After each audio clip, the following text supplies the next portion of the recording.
What is up, guys? Orbital-Pilot back here once again in the world of Warthunder. This time taking in a sky in the F2H2 and some initial impressions on one of, well, when it came into the game, at least one of the most controversial planes in the game.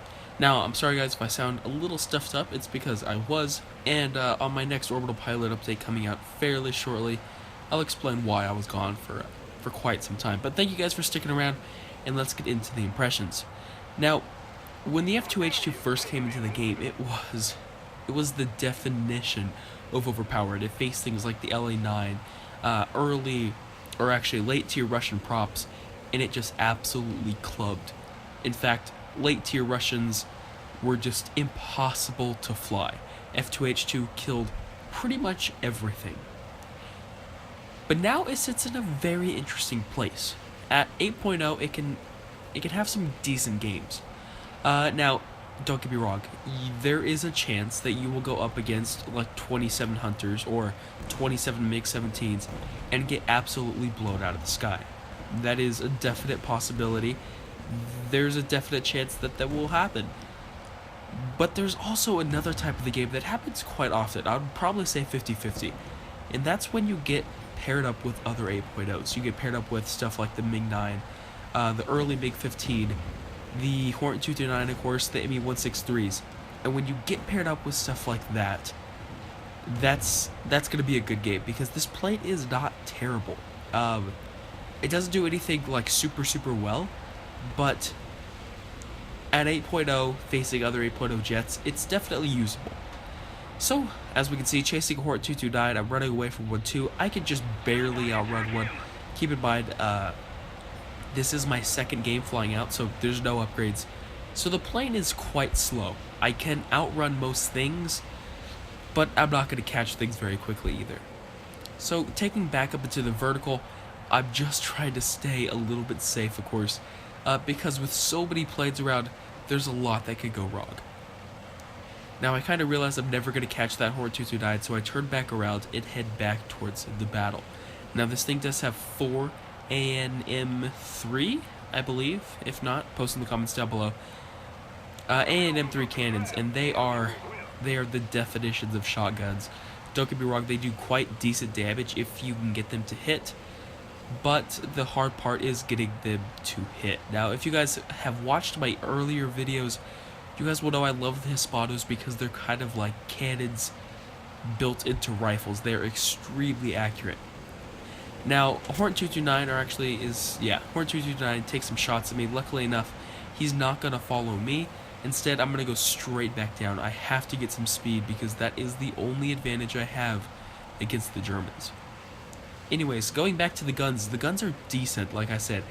The problem is the radius that they defer once they get out of the actual barrel is just massive, and it's unpredictable. It's not like the guns always shoot to the left or the guns always shoot to the right. No, the guns are very shotgunny, so just keep that in mind. Try to get pretty close before you hit the fire button, and you will have really good success. Now, of course, they get a little bit better once you get the upgrades, but these cannons are just not known for their accuracy. So take some shots at an Me-262, and this is really where the F2H2 comes in handy with its dual engines. As we can see, pulling a full horizontal, vertical turns in the, pretty much everywhere I go, I don't lose a ton of speed. So because it has those dual engines, the workload is cut in half. So not only do I lose less speed, don't get me wrong, the acceleration is not really benefited, but the actual energy retention is quite decent on this plane, which is good because you're definitely going to need it. Now, I put some decent shots into this Me-262.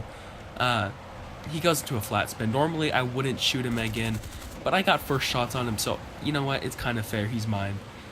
Barely dodge another incoming enemy. Yeah, this plane is decent, and especially when you have a decent American team, the German teams really start to suffer. Now, don't get me wrong, they had the chance. It was a fair fight. The Hornet 229, in my personal opinion, is better than this plane. It does pretty much everything I want it to do. The Hornet 229 turns better. It's the top speed isn't as high, but I believe it accelerates faster. I think it's faster, even stock, personally. It just feels better. I like the plane better. ME-262, not quite so much. I would take this plane over that. But the ME-163 is a very, very capable plane. All you have to remember in this plane is to just outlast the ME-163. Just run, wait those 3 or 4 minutes, and then you will have the easiest time of your life engaging those planes. Not very difficult at all. So ME-262 is going to drag this battle out. I am just not interested. I absolutely hate chasing planes down, especially when you're in a stock plane like this, not very fast. Acceleration is not that good. And yeah, that's kind of where I'm looking around. I know there's an Orbital. I know he's somewhere. I just don't know where. So playing the game that most people play in Warthunder is spot the dot. Just looking for that tiny little moving piece. And right there is where I catch it. Just that little glimpse. I didn't even have to spot the dot. That little glimpse of red that popped up. I'm just going to turn right in. It is, you could barely see it on the screen, but he's there. He's going quite fast, and the sad thing about this plane is, because it's not that fast, Orados can keep a really, really good distance between you and it. So, like I said, because the plane is not that fast, you're really going to have to find some different maneuvers. And when most German planes will outturn you, in fact, the Orbital will sometimes give you a run for your money. That's really going to be the energy retention and learning when to strike.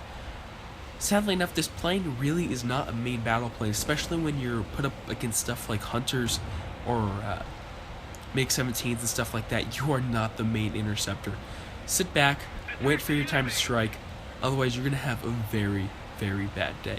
Now, Orbital, I know he's not going to do much. He has no back gunner. He's probably just going to try to bomb out that base before I get to him. Now, I'm catching him quite quickly, but I am going to have to climb about 500 meters, so I really have to put that into the equation.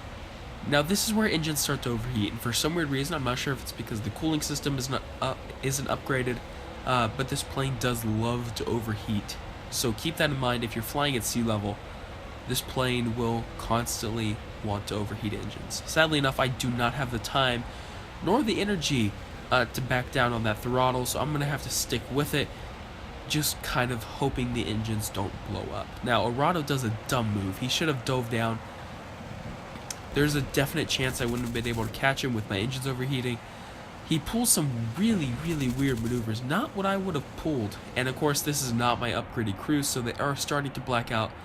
So put in some negative G's and pull right back in. Now, right now, I don't see the Meteor. Is it? Yeah, the Meteor incoming. So this is dumb. I pull up behind the Orbital. It's really the Meteor's fault. It was a dumb move on his part. Put some rounds into me. Sadly enough for him, I get the kill, and he gets killed too. Guys, if there's a bunch of your teammates, or even one, and you're going head-on with a plane, make sure you don't hit your teammate. It's just a little bit annoying.